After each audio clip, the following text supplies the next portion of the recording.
Être premier sur Google, c'est comme avoir une boutique sur les Champs-Élysées. Citation de Andrea Ben Saïd, CEO de Eskimos. Je pense que, comme vous le savez, être premier sur Google, ça offre beaucoup d'avantages pour une entreprise. Ça permet, entre guillemets, d'avoir une certaine rente parce que vous avez fait un travail une fois et vous bénéficiez du trafic gratuitement pendant une période donnée. De plus, ce qui est super intéressant, c'est que ce trafic est intentionniste et donc, en fait, c'est un trafic de haute valeur ajoutée. Mais concrètement, qu'est-ce que ça veut dire être premier sur Google? En fait, être premier sur Google, c'est être premier sur un mot-clé donné.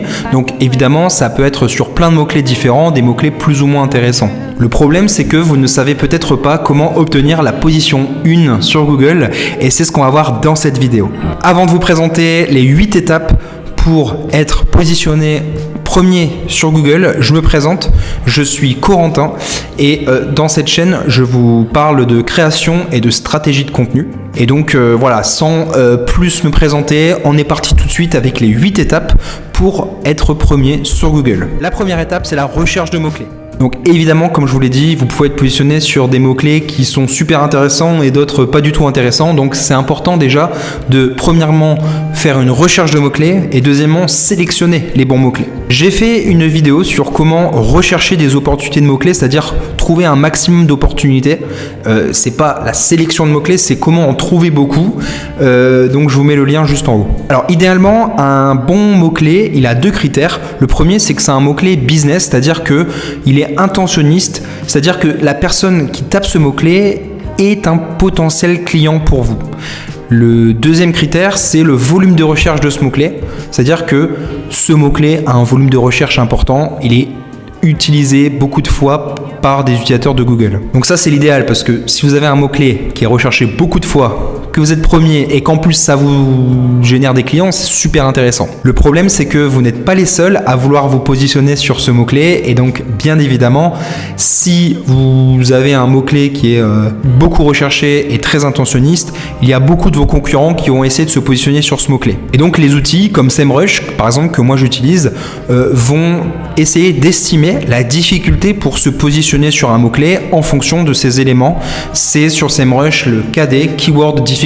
En fonction de où vous en êtes dans le SEO, vous allez essayer de rechercher des mots-clés plus ou moins difficiles. En général, si vous venez de commencer, l'idéal c'est de rechercher des mots-clés qui sont très peu difficiles, donc faciles pour se positionner. Alors, peut-être que l'élément que je peux vous apporter, c'est un ordre de grandeur, parce que beaucoup, en fait, n'ont pas les ordres de grandeur. C'est quoi, en fait, un mot-clé facile? Parce que sur SEMrush, on a des Keyword Difficulty, on a une indication possible, facile, etc., qui n'est pas forcément pertinente pour tout le monde. En gros, très concrètement, un mot-clé qui va être à 30 de Keyword Difficulty sur SEMrush, on va nous dire que c'est facile, enfin c'est possible, mais en fait 30 quand on vient de commencer, c'est assez difficile. Donc il faut éviter des mots-clés à 30 de Keyword Difficulty. Moi, ce que je vous recommande, si vous venez de commencer le SEO, c'est de prendre des mots-clés à moins de 10 de Keyword Difficulty. Ok, deuxième étape. On vient de choisir notre mot-clé, donc maintenant on va créer un contenu dessus directement. Non, bien évidemment, on ne va pas se lancer directement dans la création de contenu, il faut faire les choses bien. La deuxième étape, c'est d'analyser l'intention de recherche. Alors, pour comprendre pourquoi on doit analyser l'intention de recherche, il faut comprendre quel est l'intérêt de Google. L'intérêt de Google, c'est une entreprise, c'est de gagner un maximum d'argent. Et comment Google gagne un maximum d'argent? En grosso modo, en ayant des clics sur les liens sponsorisés sur le SIA. Et comment il a un maximum de clics sur le SIA? En ayant un maximum de recherche de la part des utilisateurs. Et comment il a un maximum de recherche par les utilisateurs? Il faut simplement qu'il y ait beaucoup d'utilisateurs qui utilisent Google et qui le recherchent fréquemment. Et comment faire en sorte que les gens utilisent beaucoup Google ou alors reviennent fréquemment? Il faut qu'ils soient satisfaits quand ils utilisent Google. Et donc, l'intérêt de Google pour que les utilisateurs utilisent beaucoup Google et reviennent, c'est de le satisfaire. C'est-à-dire que quand l'utilisateur tape quelque chose, il faut qu'à la fin de sa recherche, il soit satisfait. Et donc, qu'est-ce qu'on va faire Google? Google va essayer de mettre en première position les articles ou les pages qui vont répondre le mieux à l'intention de recherche. Donc vous, votre objectif, c'est de satisfaire au mieux l'utilisateur en comprenant qu'est-ce qu'il vient chercher en tapant la requête. Pour ce faire, c'est simple, il suffit de regarder quelles sont les pages qui se positionnent déjà sur une certaine intention de recherche. Pour ce faire, c'est assez simple. Il suffit de taper le mot-clé sur Google sur lequel on veut se positionner et d'essayer de comprendre pourquoi ces pages aujourd'hui se positionnent en première position. Pourquoi la première page se positionne devant la deuxième page. Qu'est-ce qu'elle a mieux compris que les autres? Sur SEMrush, on a une catégorisation de l'intention de recherche comme informationnelle, commerciale, navigationnelle, transactionnelle. Alors ça, c'est intéressant. Ça permet de savoir si la requête est plutôt on cherche de l'information ou on veut acheter quelque chose. Mais ça, c'est pas suffisant. Ce qui est intéressant, c'est de creuser plus en détail. L'intention de recherche, par exemple, ça peut être est-ce que l'utilisateur recherche un texte court, un texte long?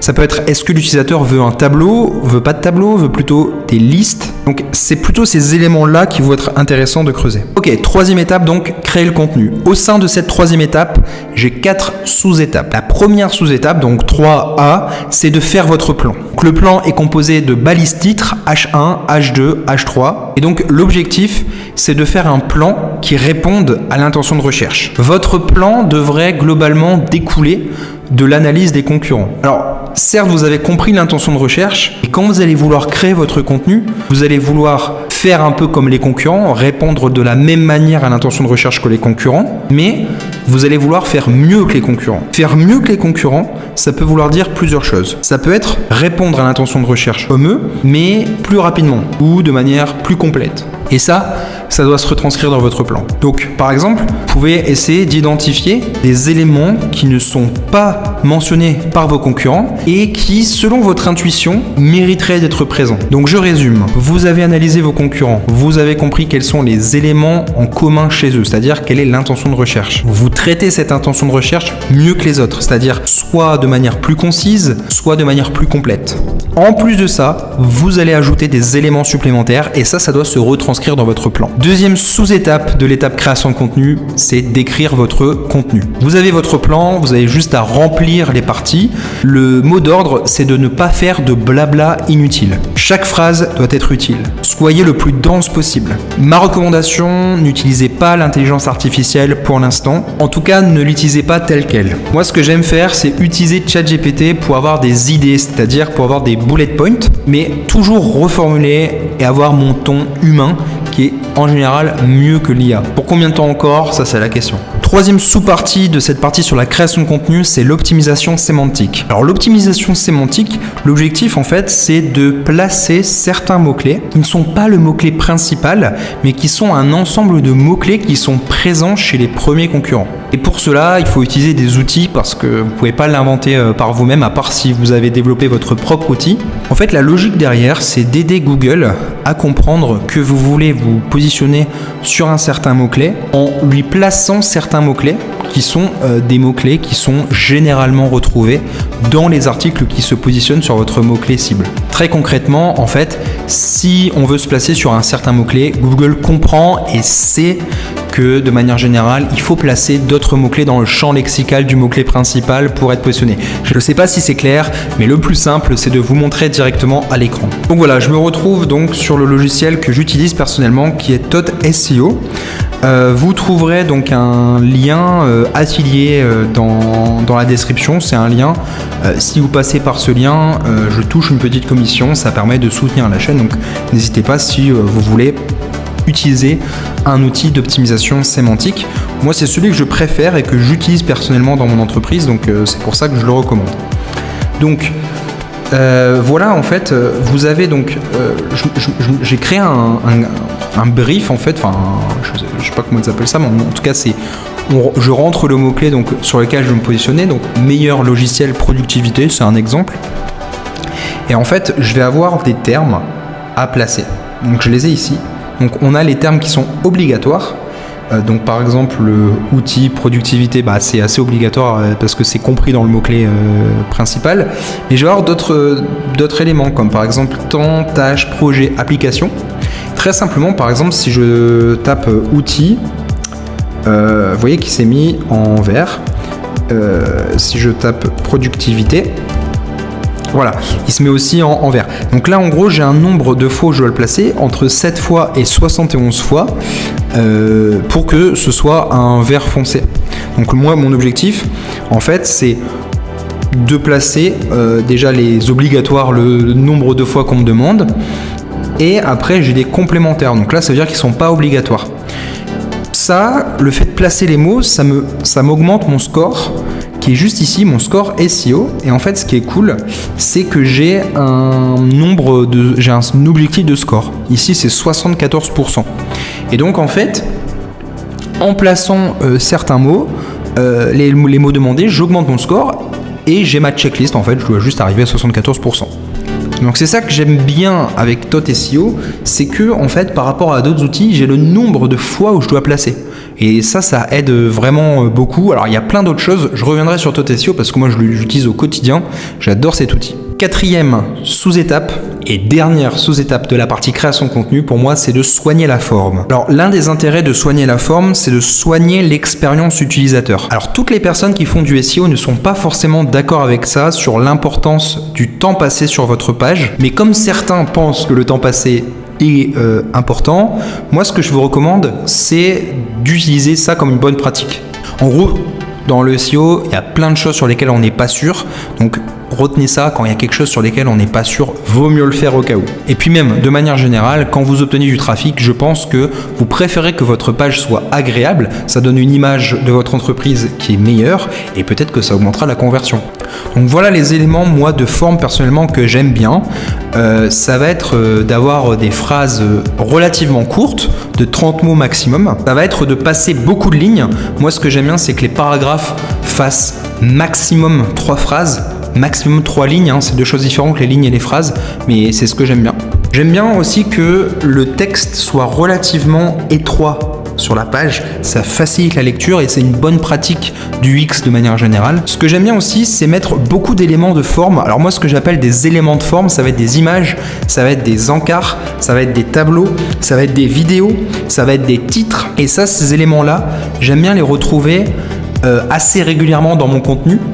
Grosso modo, j'aime bien ne pas avoir plus de 2 paragraphes sans éléments de forme. J'aime bien que toutes les phrases soient utiles, j'aime bien qu'on condense le contenu en fait en le moins de mots possible. Ça n'empêche pas qu'on puisse faire des articles assez longs parce qu'on a beaucoup d'informations à donner, ça, il n'y a pas de problème. Donc voilà à l'écran par exemple un site que j'aime bien qui s'appelle EvaBoot. J'aime beaucoup leur façon d'écrire sur leur blog.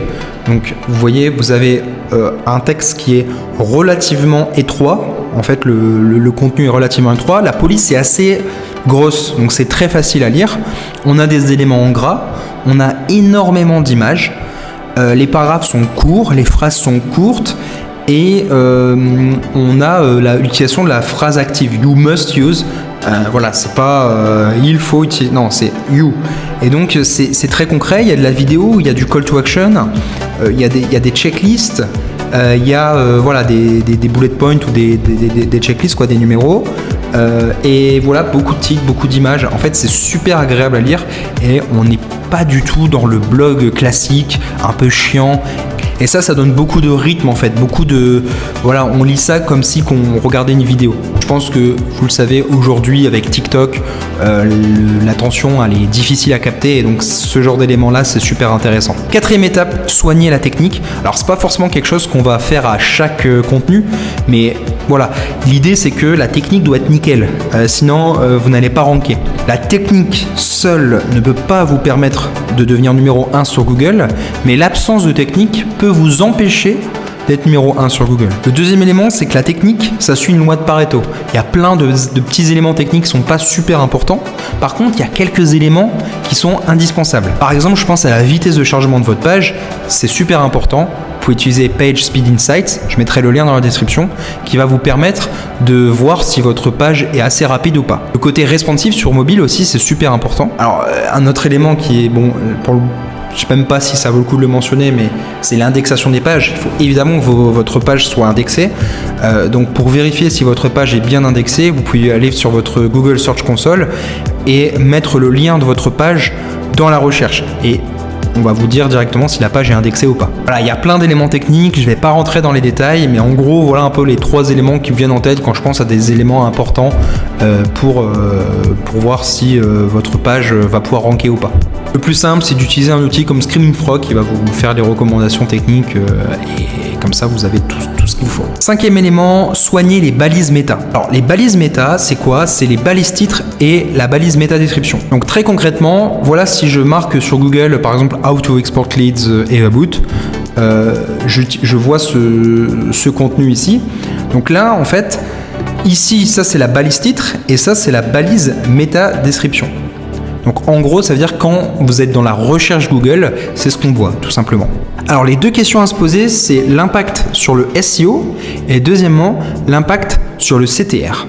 Le premier, c'est l'impact sur le SEO. Est-ce que le fait d'optimiser son métatitre et sa métadescription, ça va vous permettre de ranker premier?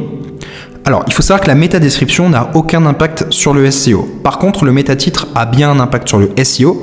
Et donc, c'est pour ça que la simple recommandation que je vous donnerai, c'est de mettre votre mot-clé principal dans le métatitre. Ensuite, la deuxième chose, c'est que optimiser votre métatitre et votre métadescription, c'est important pour optimiser votre CTR.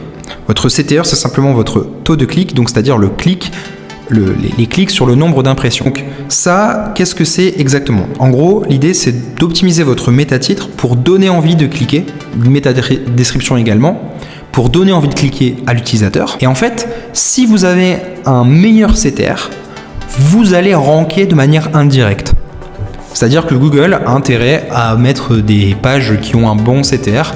Et donc, si vous améliorez votre CTR, vous allez aussi améliorer votre ranking.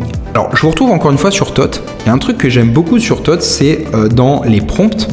En fait, Tot vous met à disposition des prompts ChatGPT. Et il y a un truc que j'aime bien utiliser, c'est ce truc-là. En fait, ça analyse des titres et suggestions.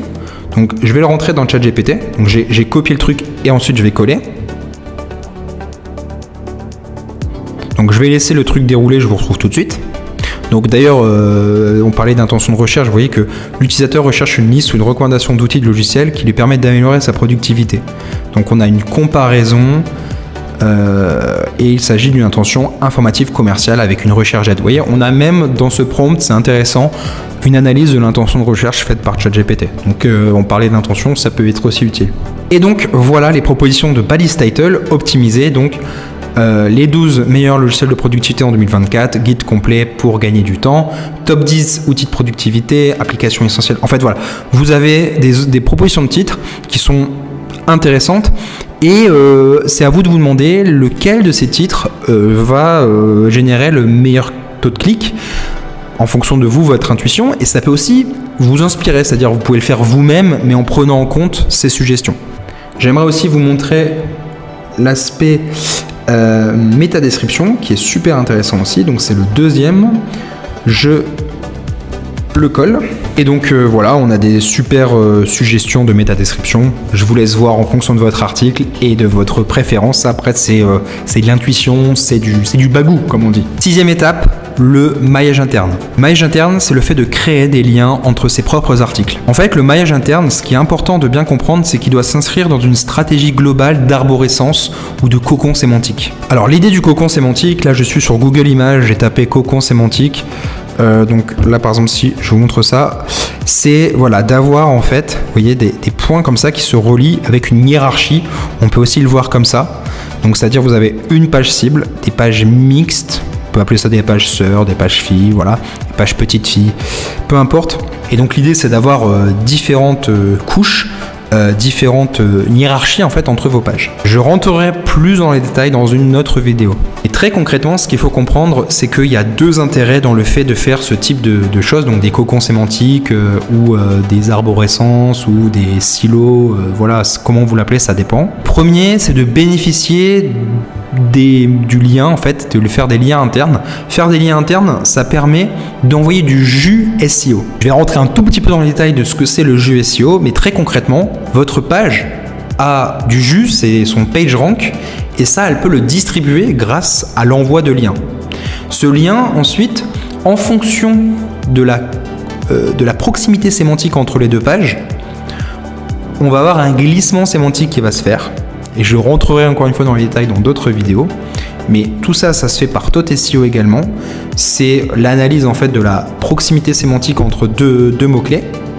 Et donc ça va envoyer du jus. Donc ça, c'est le premier bénéfice. Le deuxième bénéfice de faire un cocon sémantique, c'est de traiter l'ensemble des sujets qui sont dans une thématique donnée. Et ça va vous permettre d'avoir ce qu'on appelle une autorité thématique. Donc en fonction des mises à jour et de la méthode Google, ces éléments sont plus ou moins importants, mais globalement ça reste super intéressant de faire un cocon sémantique, même encore aujourd'hui. 7e étape, faire des backlinks. Donc là ce que je vais faire, c'est que je vais aller sur SEMrush et je vais taper justement meilleur outil. Alors j'avais pas mis le 2, donc on va laisser comme ça, meilleur outil productivité, et je vais chercher. Alors en fait il se trouve que meilleur outil de productivité, c'est pas un mot-clé ultra recherché, donc je vais plutôt aller sur outil de productivité par exemple. Et donc l'idée ça va être de regarder en fait sur SEMrush, je vais pouvoir aller analyser la SERP, donc les pages qui sont positionnées dans le top 10 de ce mot-clé. Donc pour cela, je vais aller juste en bas et on voit par exemple que sur outils de productivité, c'est Slack qui se positionne en premier. Et alors, ce qui va être super intéressant, ça va être de copier cette page. Donc là, par exemple, je l'ouvre. Okay.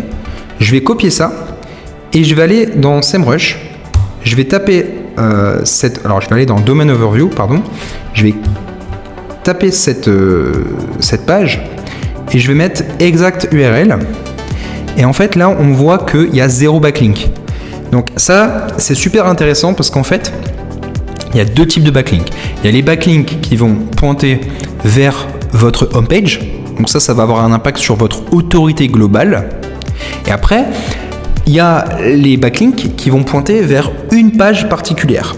Et vous, ce qui est intéressant, si vous voulez ranker en premier, c'est de regarder dans la SERP que vous visez, est-ce que les pages qui sont première, deuxième, troisième ont beaucoup de backlinks qui pointent vers elles. Au-delà de savoir s'il y en a beaucoup, c'est de savoir quelle est la qualité de ces pages. Est-ce qu'elles ont beaucoup d'autorité ou pas?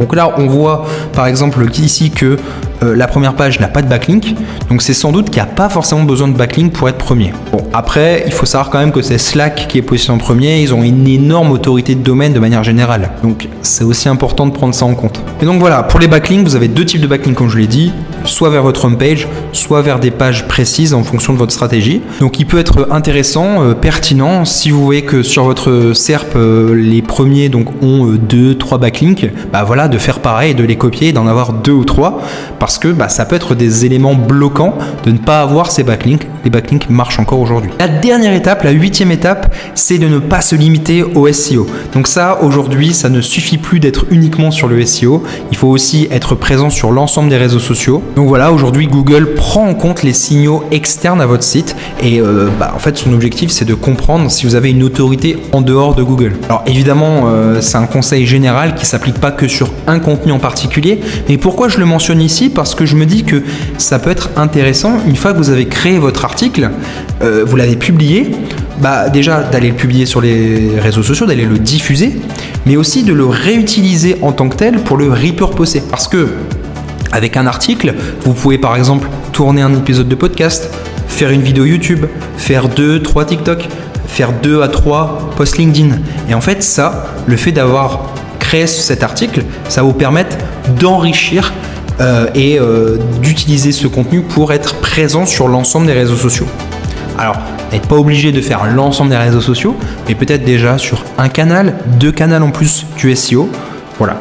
Pensez à ça, comme ça vous créez du contenu pour le SEO, mais pas que. Voilà, c'est tout pour cette vidéo, j'espère qu'elle vous a plu. N'hésitez pas à mettre un commentaire si vous avez des remarques, des feedbacks à me donner. N'hésitez pas à vous abonner et on se retrouve pour une prochaine vidéo.